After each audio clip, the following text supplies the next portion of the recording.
This is the best of First and Last, the podcast, with Mike Golic Jr. and Robin Lundberg. Galchenyuk puts on the brakes in the far corner. Out to the point to Markov. 8 seconds. Now Galchenyuk left circle. Down low for Pacioretty with 5. Pacioretty cuts to the near side. 3 seconds. Sends off the side of the net. McDonough with the puck. Rangers win Game 4. That call courtesy of ESPN New York 98.7. Isn't one of the rules of being a producer that you're not supposed to make the show about yourself? Isn't that one of the things? You know what? I'm pretty sure that's in the handbook, but it became very clear to me when I walked in the door this morning that this is getting talked about on air. So producer guy Dan, for anyone that may not have heard, I don't think we brought it up yesterday, but ventured into the city last night to go watch the Rangers play and has a story about going into the press conference and chickening out on asking a question at the end and all that. So how are we feeling? You look exhausted right now. I'm very tired. You were worried about Alain Vigneault? I mean, it was one thing if it was John Tortorella. You could ask Alain Vigneault a question. It wasn't that. It's just I got the vibe that everyone in the room knew each other, and I don't feel like I was supposed to be there. So I just didn't want to draw any more attention to myself, which I already was, so I was sitting in the front row. So you're just drawing attention to yourself here. You're making up for the attention you didn't want to draw to yourself last night by drawing it to yourself here. You could have at least played the Rangers goal song, by the way, which is a banger, and instead you went with the Yankees song, basically. He's dumbfounded. And for those playing at home, producer Dan is a shell of himself right now. I walk into the studio this morning, and it's just head down on his desk. He is in physical pain. So he's playing through pain today. This is his flu game today. We're going to applaud his effort after the fact because I'm sure it'll still be top-notch. But he's hurting right now. I needed 15 minutes, and I got it. I'm good. We got this. See, if this was a pro athlete, you wouldn't, be accepting of any excuses. You would say you have to perform, and it's your fault. You chose to go to the Rangers game last night. Look, the job will get done. That was a tight open. A great start. I think we're off to a roaring start. I mean, we talked about hockey for 4 minutes. This is awesome. That is true. It was a hell of a night in the NHL, too. There you go, hockey guy. Straight Talk, brought to you by Straight Talk Wireless. Best phones, best networks, half the cost. The Rangers win with producer Dan Z in the house 2-1 over Montreal in the contest last night. Straight Talk Wireless, nationwide coverage on America's largest and most dependable network. The contest. You're ridiculous. The Blue Jackets also stole one in the Penn series. They won't go down without a fight. And San Jose just laid it on kind of thick in Edmonton. That series is tied up 2-2, 7-0. Was it not a contest? I mean, it was a contest. It can be a game like everything else, Robin. Like we're not gonna talk about the Celtics Bulls contest from last night. A conquest by the Bulls in that contest, and the context of that is very interesting.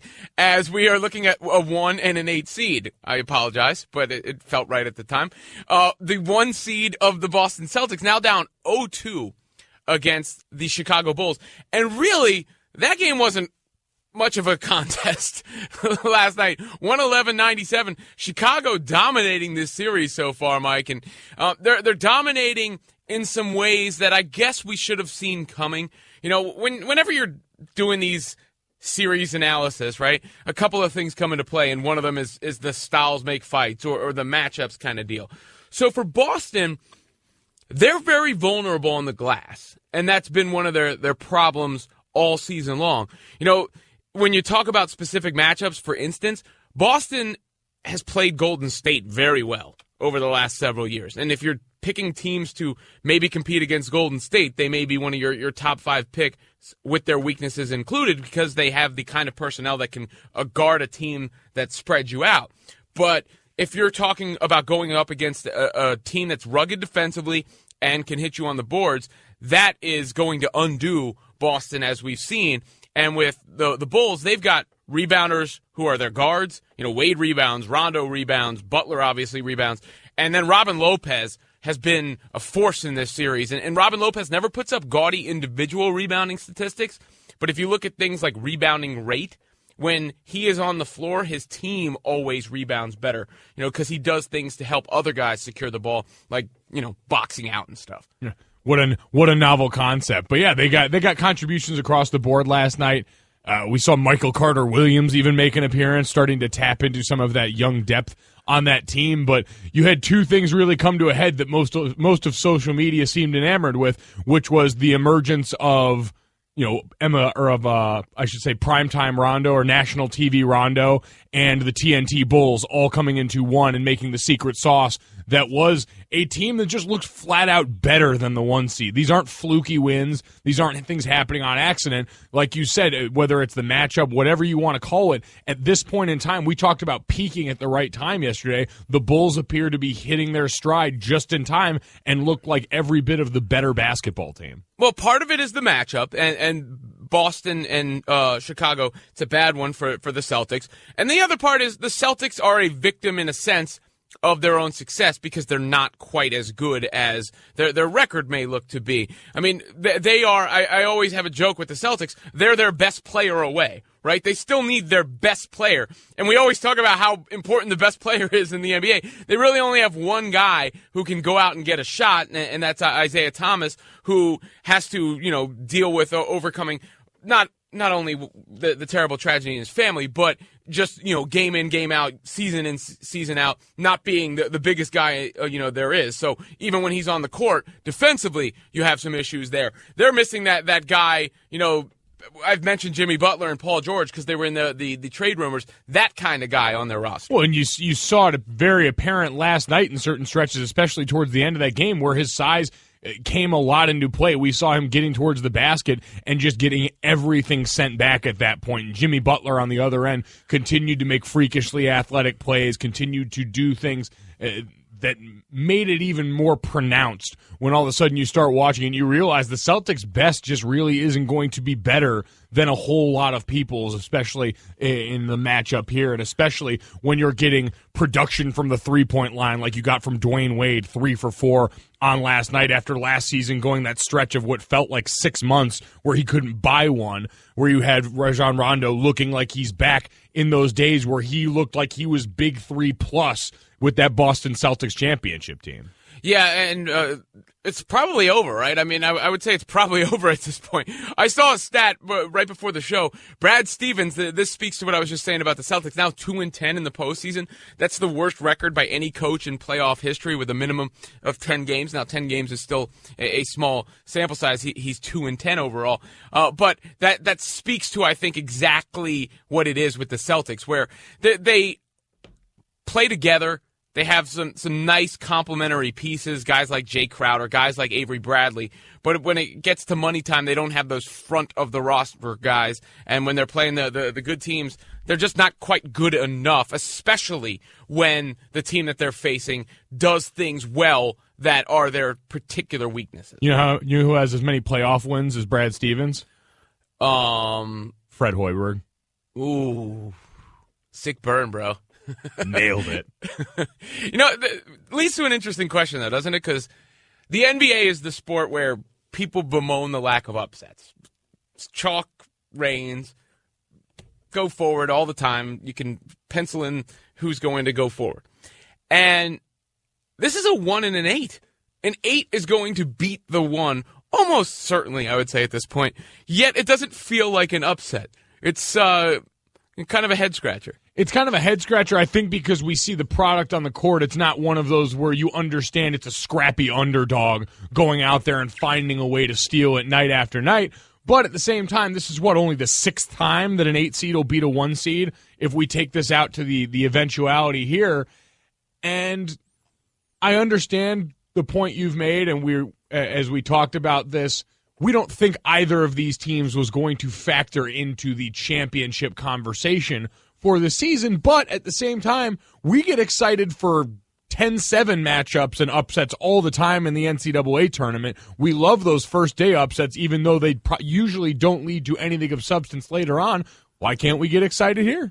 Yeah, I think since the playoffs expanded to 16 teams in '84, there's only been 4 8 seeds to beat a 1. Now, this would be the least surprising, probably. The Knicks beat the Heat in 1999 in the lockout-shortened season when they went to the finals and lost to the Spurs. The Grizzlies a few years ago, I think, is the most recent one over the Spurs in the first round of the playoffs. And then the two most famous, I think, that stand out are the Nuggets over the Sonics because of Dikembe Mutombo lying on the floor with the ball above his head, and the Warriors over the Mavericks the year the Mavericks won 67 games that year, and B. Diddy, Baron Davis, and the Warriors took them out in the first round. Yeah, and so with what the other relevant statistic in all of this then seems to be, if you're the Celtics fan trying to find hope, is that they're the second 1 seed to lose the first games of a series versus an 8 seed. The only other team was the 1993 Suns that went down 0-2 and eventually made the NBA Finals. So if you're looking for history to be on your side, that's about your only hope. But they don't have Charles Barkley and Kevin Johnson on this team. First and last, the podcast. The Bulls get the win over the Celtics to take a 2-0 series lead, both of the wins coming in Boston. We're asking you, does it count as an upset? It is an 8 seed over a 1 seed if the Bulls win this series. 888-729-3776. Michael Riley tweets in, Wade has played more playoff games in the Celtics roster. Not an upset. And that's something that people will go to. If you're looking at the most famous players in this series, I would say that Chicago probably has the top 3. Easily. You could argue, I guess, Isaiah has cracked that this year, perhaps. But otherwise, Jimmy Butler, Dwayne Wade would be number 1. But Dwayne Wade, Jimmy Butler, and Rondo. I'd say Dwayne Wade and Jimmy Butler in the current landscape of the NBA, definitely. But Rajon Rondo's a former NBA champion. He was a guy that, for a while, had that really rising star that was always talked about. If he could add any semblance of a jump shot to his game, he was maybe going to be one of the next best and brightest. We obviously know his career has taken some interesting turns since then, even including this season. But, I don't think it's any stretch to say that you would name off those 3 guys before you would get to IT and anyone else the Celtics have to offer. He's Mike Golic Jr. I'm Robin Lundberg here on ESPN Radio, presented by Progressive Insurance. You could save hundreds on your car, business, or recreational vehicle insurance from a local independent agent. Go to Progressive.com today. Now that's Progressive. Perhaps we're giving up on the Celtics, but Avery Bradley said last night that Rondo and company believe the Celtics have already given up. It was difficult. Our team, I looked around, and a few times in the game, guys were putting their heads down and I think getting down on ourselves. But as a team, we have to stay together. The other team is looking at that. They're using that as motivation for themselves. And I could even hear Rondo they gave up. They gave up. But we never can let a team see that. We have to continue to be positive and go out there and play hard no matter what the outcome is. No better feeling. There's no better feeling in sports either. So you're right. That's the last thing on earth you ever want to give somebody, because on the other end, when you see a guy break and it's as clear as day. And you saw, we could see it on the outside with the Celtics last night, so I couldn't imagine being on the court there. But when you look across with whoever you're going against and you just see, all right, that guy's done. The rest of my day is going to be a walk in the park, because they just don't want it. They've spit the bit at that point. It's the sweetest nectar outside of a championship that sports has to offer. Let's go to Chris in Ohio. Chris, you're up first here on First and Last. Hey, good morning, guys. I just think that it's not an upset at all. If you have the Cavs, who could have been the number 1 seed, willing to seemingly give up home court advantage and lose out at the end so that way they can get the 2 seed and not have to play the Bulls, if the defending champions don't want to play you, it's not an upset. See, I don't think it has anything to do with the Cavs not wanting to play the Bulls. In fact, I think the Cavs would dispatch the Bulls easily. But I think it had a lot more to do with the Cavs not caring that much about the number 1 seed, because they don't value it that much. They weren't worried about Boston. That it tells you that much. They're not worried about having to play Boston in an eventual Eastern Conference final, and that decision looking a lot better now. I don't think they were ever overly criticized for it, but it's looking even better now to not have gone all out to get that 1 seed when the 1 seed is likely to lose, so you then become the de facto 1 seed. Exactly. It's worked out pretty well for him. We knew LeBron James' record as a 2 seed in the Eastern Conference anyway. Five times he's been a 2 seed, 5 times they've been in the NBA Finals in that vein, but listen, maybe there's a little bit of insider trading here, too. He's got his good buddy, his banana boat buddy, Dwayne Wade, on the other end, calls him up. Dwayne Wade's like, listen, I got a hot tip for you.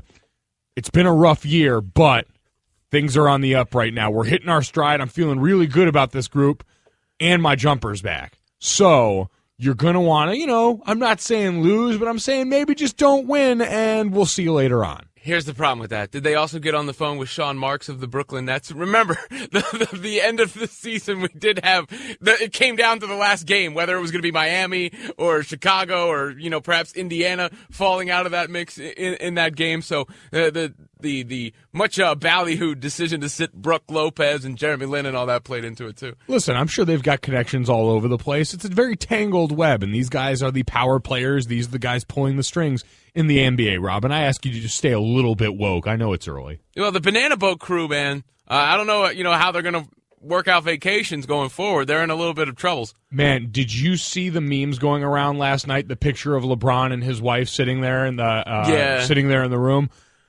I understand it's someone's personal situation, but good Lord, the internet remains undefeated in being hilarious. I mean, the jokes are flying, and you sort of feel bad. But it's hard. Did you see that New York Post was la la la, hey hey hey, goodbye? Like Nick's wife wants Mello gone. She wants ISO Mello. I guess. I tell you, the New York Post wasting no time. There's no shocker there with that sort of headline ready and waiting in the wings. I'm sure they've had that one on file for a while.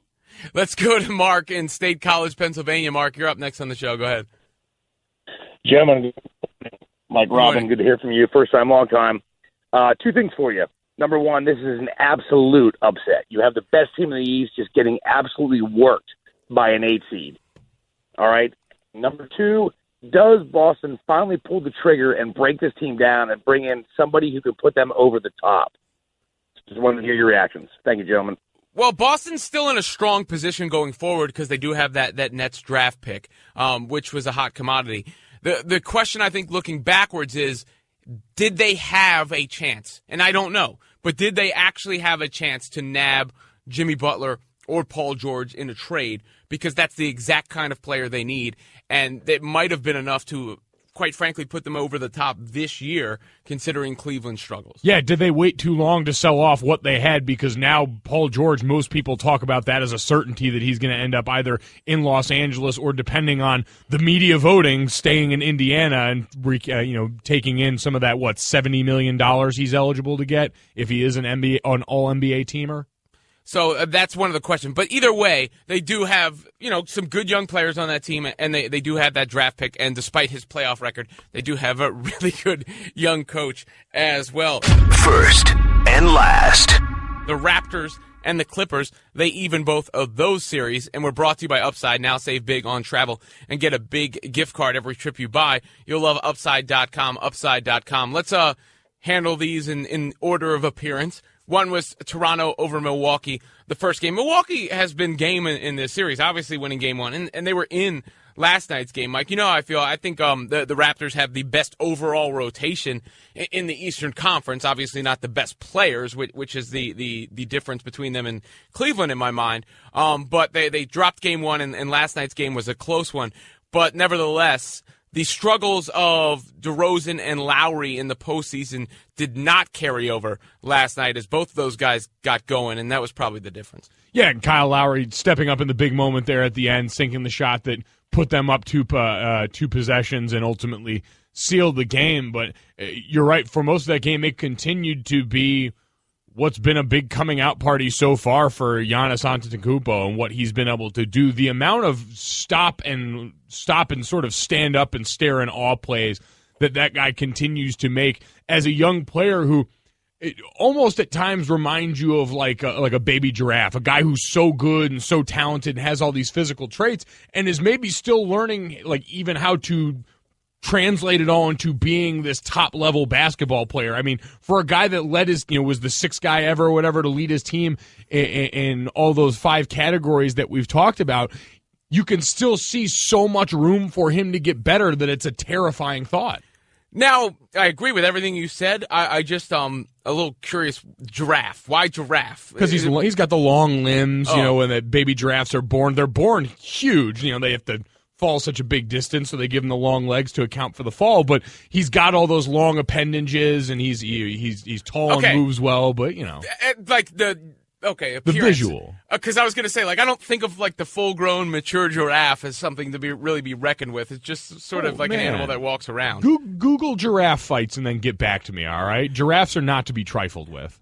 Well, if you're power ranking the animal kingdom, though, the giraffe doesn't really come to mind. I would say that Giannis is much higher than a giraffe in the hierarchy of animals. I saw a giraffe beat the hell out of a lion on YouTube one time, so fall back and give giraffes the respect they deserve. If Giannis was a giraffe, giraffes can still be pretty bad you-know-whats in their own right. Have you guys seen the video of the dogs in the backyard chasing a bear? No. Oh, please go look that up. There's like... It's one of those awesome internet videos where you don't see it coming. Like the dogs are just kind of running around. You're like, oh, what's going on? Is there like a snake back there? And there's a brown bear in their backyard. And these dogs chase this thing over a fence. It's awesome. Animals are fearless, man. They get that sort of that instinct that kicks in and they just go. And dogs, I mean, they're the relatives of pack animals from the bygone era. They're evolved from wolves and other group hunters. That's not a shock. I've seen a house cat send a alligator going the other way. That one's a little shocking. As someone who grew up with a cat in the state of Florida, you kind of knew that if you let Kitty outside, things weren't going to end too well. You know my thing on cats, though. You don't mess with cat on even weight, taking everything out. All right, let's go to the next game. Somehow we'll get to that. Not on even weight are the Clippers and the Jazz because Rudy Gobert has been out for the Utah Jazz. They overcame that in game one. But a lot of times, Mike, that's something you can do in that short span because it's like let's rally in this moment. And the longer you go for, the more it becomes apparent, hey, we don't have our best player. Yeah, over a long enough timeline. But you're right. Anyone who's played sports for any extended amount of time has suffered an injury to a marquee player that you absorb, especially when it is early on like that because you've got time to... I wouldn't say process. It's almost different if you were to lose him late in the game where it was close and he had been an integral part, where all of a sudden, oh my God, you've got this jarring shock to your lineup. You lose him at the beginning of the game, you say, all right, we've got to absorb and do this, and you can. But you're right, the Clippers going back out last night and turning the bear back around on the dogs here and being the team that we've all hoped they could be all along. It's not a coincidence old man Paul Pierce is driving to the Cup last night a couple times, and that Blake Griffin and DeAndre Jordan both put up big offensive games. You know, Chris Paul, his playoff career not getting to the Western Conference Finals or further dogs him. I think Chris Paul is just a fantastic player, but you're looking at the rest of that roster. The other guy last night, DeAndre Jordan, he was dunking all over the place. And that guy, to me, you know, this was a matchup of, if you're talking full-time centers, because the way the game's played now, Anthony Davis shifts over to center, so on and so forth. A lot of these guys who are new school players, Giannis might be able to play minutes at center going forward, right? But when you're talking full-time, traditional kind of centers, the two best in the league are Gobert and DeAndre Jordan. And people sleep on the value that a guy like Jordan brings to the table, not only as a screener and a rebounder and a defender, but how he can open up the floor as a rim diver. Because, yeah, I know where most of his field goal attempts come from, but there's something to never missing a shot ever and being an automatic bucket. Like, if the attention is not paid to you, you're an automatic 2 points. And you saw that last night without Gobert around. Jordan, especially early in that game, was just dunking everything, grabbing everything, putting it right back, and dunking it again. Man, it's one thing, yeah, where the buckets come from. You still got to get there every time. Like, people love using that argument against Shaq. He was still able to get there every time. If people can't stop you, if it was that easy, everyone would be doing it like that all the time. So I don't want to downgrade it too much, but yeah, listen, they went out there, and this is a team that's sort of playing for its life, like has to kind of smell its mortality as a collective unit at this point, and that'll do funny things to you. Here was DeAndre Jordan on what happened between Game 1 and Game 2. Doc yelled at us a lot. With good reason? Yeah, we didn't play good Game 1, and that's why we were down a game, and tonight the past 2 days we've gone over a lot of things that we didn't see as players in Game 1, and we corrected and tried to take advantage of tonight. And I'm pretty sure there'll be more adjustments in Game 3, and we just got to come out and figure it out and adapt and adjust. You know, and if you look at the regular season, Mike, The Jazz played like a 56-win team with Rudy Gobert on the floor and a 34-win team with him off the floor. So if he doesn't get back in this series, the Clippers are moving on. Have to imagine that factored somewhere into the Doc Rivers yelling that happened is they don't even have their best player, and you guys went out and got washed by them the other night. For everything we always talk about, especially in pro sports, about how they're professionals and coaches and players are on a little more of an even playing field and having a veteran group of guys you understand. Sometimes there's no real substitute for just having someone get in your face and rattle you a little bit. Like I remember we won our opening game my last year at Notre Dame, beat the absolute snot out of Navy over in Ireland, and thought we played great, came back, and my offensive line coach lit us up like a Christmas tree in our room, and we walked out of there shell-shocked, like, oh my God, this was in a win. What's going to happen if we lose? But it makes you go back out and kind of relook at everything and fine-tune a lot of those smaller details that maybe you overlook in certain moments, especially this late in the season for these guys. And clearly it was enough of a wake-up call for them to go out and really play a game last night where I don't think their victory was ever all that in question. First and last. Swing and a miss and a ball in the dirt. Wieters picks it up. He steps on home plate. And the game is over. Kelly strikes out Darno to end the game. And Strand, the base is loaded. And now, I don't know if the umpires are going to talk. Phillips contending that the ball was tipped. And now they're calling everybody back out.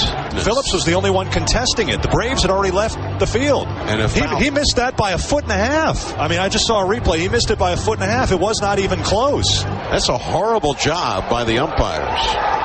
So here we go again. Kelly has to strike him out again. 1 ball, 2 strikes. He comes set to pitch. Swing and a miss. Struck him out on a slider. And Wieters catches it in the air and turns around and looks at C.B. Buckner as if to say, is that good enough? What a joke. An absolute joke. They were angry. The call on the Nationals radio network had to go do it again. They won the game, though, so it was no big deal, right? Yeah, it's just annoying, though. You click out of that mode, you're ready to go home. And, oh, by the way, you're right by 1.5 feet, but you're somehow forced to go back out there and go through the exercise again. I can see it. They're not mad online. They're mad in real life. Well, this is further argument for people always talk about what you would do to baseball, and there's little cosmetic changes, and then there's radical ones. I honestly believe umpiring in baseball should be automated. I don't see any reason why not. The technology exists. I mean, I sit there and watch the baseball playoff games, and they got the box up there. They're showing me the strike zone. Have that thing call the balls and strikes. I'm sure there's some sort of sensor that can tell whether the ball moved to indicate whether or not there was a contact with the bat, right? There's some sort of sensor that could tell whether the bat went too far forward to actually consider a strike rather than a check swing. So all that stuff can be done, and you save yourself stupid arguments. You save yourself, messed up calls like that. Maybe you have a couple of guys spotting things out at third base and first. However, not saying you take the human element completely out, but behind the plate, balls and strikes, to me, it's much more efficient, much more accurate, and there's no reason that umpiring shouldn't be automated. You're ruining all the pageantry and the beauty of baseball. If I can't watch 2 men scream at each other, kick dirt at each other, and eventually have one toss the other one out of the club, why am I even bothering to watch baseball? See, I go the other way. Like, a lot of that stuff is not, is a reason for me to mock baseball, not want to watch it. Like the old man manager coming out in a baseball costume and putting his hands on his hips and spitting from his mouth toward an umpire for an argument that's going to go nowhere, that's only wasting time, and that is slowing the pace of the play. Well, I mean, you could say that about every technical that's assessed for a coach or a player in any other sport, like the NBA, where we see it especially, where coaches feel compelled to go out there and argue for a call because... But the coach isn't coming from down the block. Basically, in this, they're coming from... They're walking up the steps. They're coming over. Well, listen, it's adjusted for the pace of the game in question. In basketball, the pace is moving up and down a little closer. The coaches have a little easier access. They go right to it. Baseball, we know, when they call for a pitcher, he's got to come from all the way out from the bullpen, et cetera. So why wouldn't the coach have to do that work? He's wearing the uniform already. He should be subject to that same amount of physical effort to get there and argue his point. And why aren't they texting the bullpen at this point? You would think they'd be texting the bullpen. They really have a cord phone? Come on. Let's be real now, guys. Man, you are really trying to incite the machine revolution, and you're ready to start it in America's pastime. I don't know how I feel about this. Isn't the telephone a machine? I mean, at one point, somebody probably said the telephone was the machine. It's a machine that we can control, Robin, and you're ready to cede control to the robots. How angry would you be if I called you, like during the day? There's nothing worse than someone calling you. Come on. I mean, the few times I do get calls, I automatically assume the news is grave in nature. There's no worse text to get than, hey, call me when you get a minute. Because I just start racking my brain for, okay, what did I possibly do wrong to this person that's going to wind up making this go poorly for me? ESPN Radio presented by Progressive Insurance, comparing rates to help you save. Now that's Progressive. Call or click today and find out how much Progressive could save you. Maybe Rob Manfred texted Pittsburgh Pirates outfielder Starling Marte to say, hey, call me when you get a chance later, because he was hit with an 80-game suspension by Major League Baseball. I said before the break there are two baseball stories we're going to get into. One familiar, that's this. The other very rare, which is coming up in a little bit.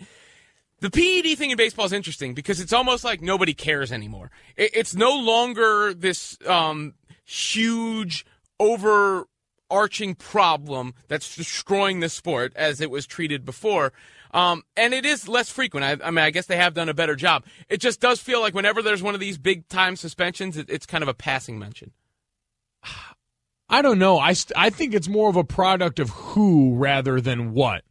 Like if we were talking about some of the big stars, like if Mike Stanton or Mike Trout or Bryce Harper or one of the big, I know you. Isn't that a short list? Well, no, honestly, though. It is a short list, but I mean, it was a short list when we cared about it being, Bonds or Sosa or the names that we bring up are the marquee names on a very short list from the time period where steroids were more rampant than they are now. So I think if it was the stars that were called into question, and there's also something to the way it looks.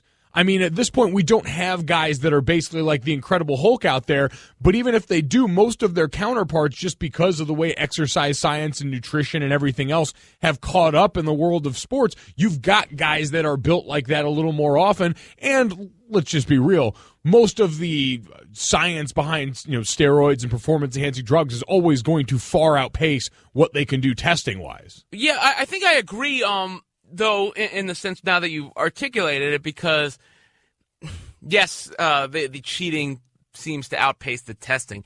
But we have gotten to a point where I feel like most people are assuming the best players are not cheating, when the other way was the way for a long time. And it was true. It was Bonds and A-Rod and so on and so forth. Basically all the best players. Yeah, all the best players. And we, used to assume that more often than not, it was fringe guys that would be doing steroids. The guys that it was the difference between them drawing that major league or that NFL or that whatever league it was paycheck or being out on the streets, not the best guys the way it was for so long. I mean, listen, I'm not much of a baseball guy, but Starling Marte is a name that I didn't anticipate hearing until he was handed an 80 burger out here for getting caught with PEDs, and I won't hear about or care about his name again until he comes back from that suspension. So baseball's not going to miss him in that regard the way it would one of its marquee stars, where all of a sudden when it's one of your stars, when it's one of the people you're trying to build the league on, all of a sudden that cracks the foundation a little bit. It undermines what you've got going on.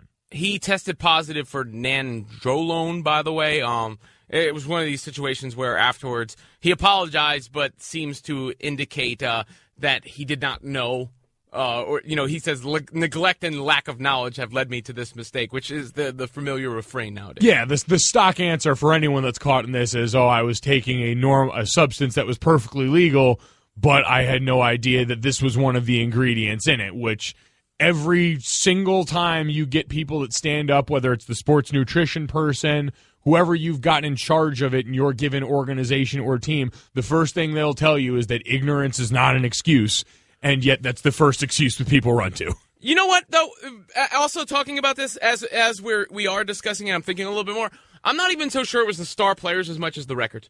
I think it was the hallowed baseball record. That's a huge part of it, because that's why no one cares in the NFL when anyone tests positive for PEDs, unless it was a quarterback, the way it got lobbed at some people over that time. But you're absolutely right. Because Bartolo Colon is celebrated and lauded, right? And he was a PED guy at one point. And most famously I can bring up is Ryan Braun.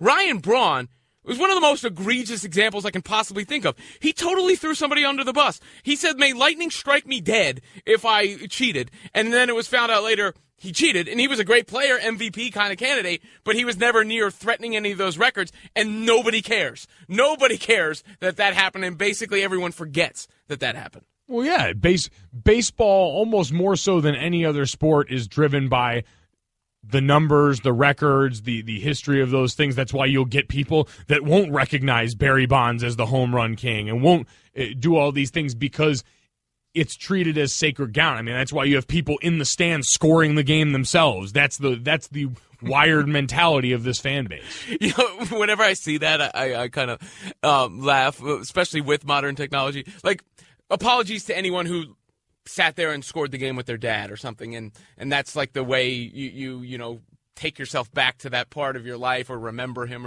or something like that. But the guy who's scoring it when you could just like look it up, hey, you know, what are you accomplishing by scoring the game actually live in person? Man, you and baseball nostalgia today, just butting heads. The hot baseball take. JBT, our resident baseball guy, is over here just shaking his head on the board at you. Seriously, though, why? Why would you do that? I enjoy it. I don't know why. I can't really give you a full explanation, but every time I go to a baseball game in person, I'm scoring it. I guess it gives you something to do because nobody can like intently watch the game the entire time.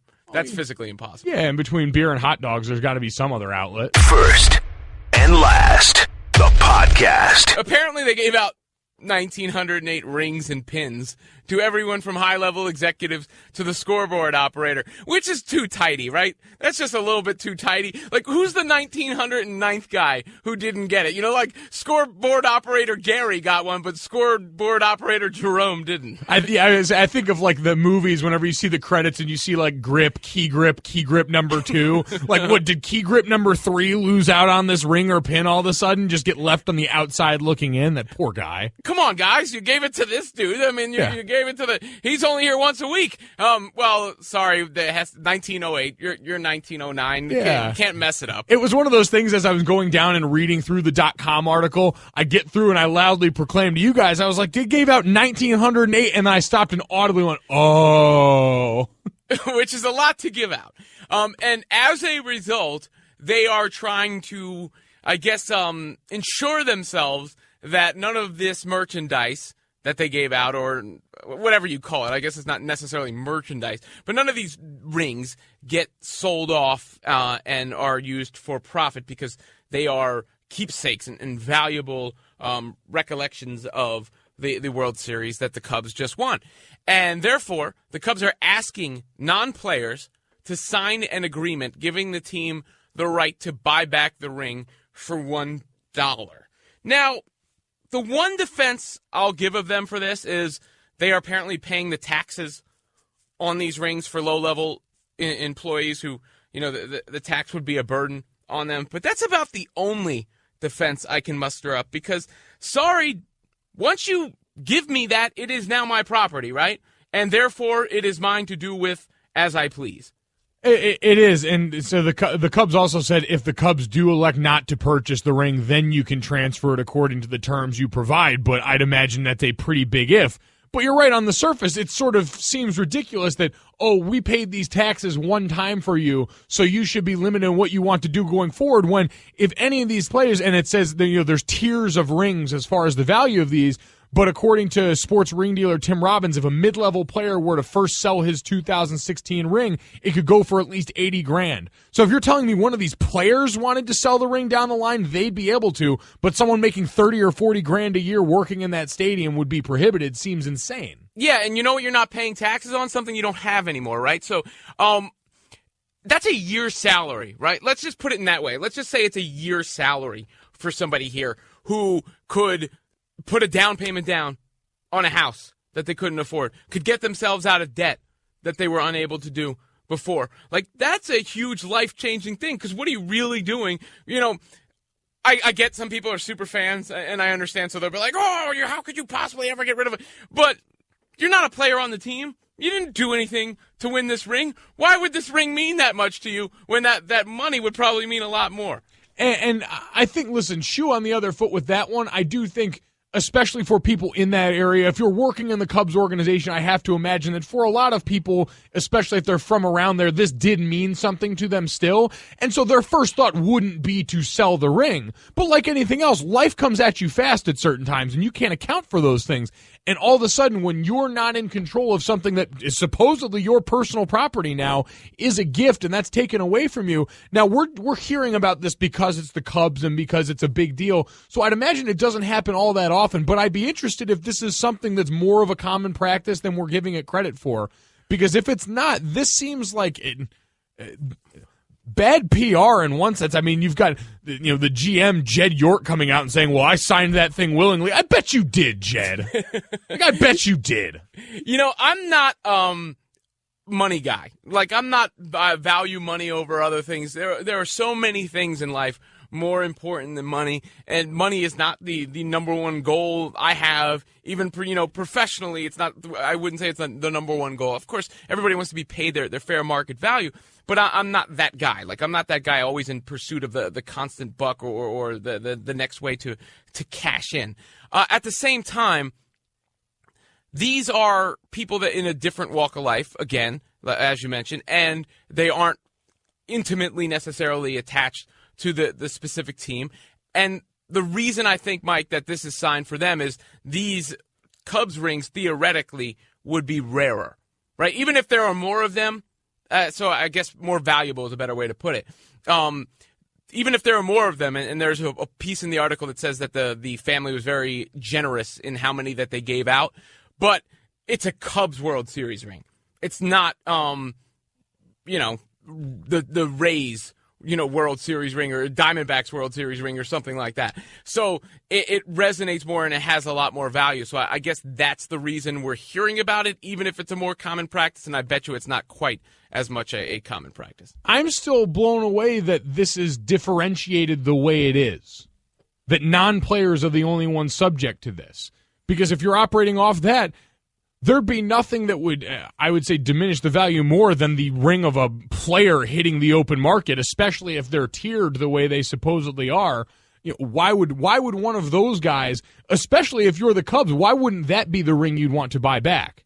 If Anthony Rizzo later on in life for some reason felt the need to sell off his ring and the Cubs hanging out with Pete Rose or something, yeah, and the Cubs could buy that back for $1 and all of a sudden have that to display somewhere on their property, somewhere in a place where Cubs memorabilia would be the MO.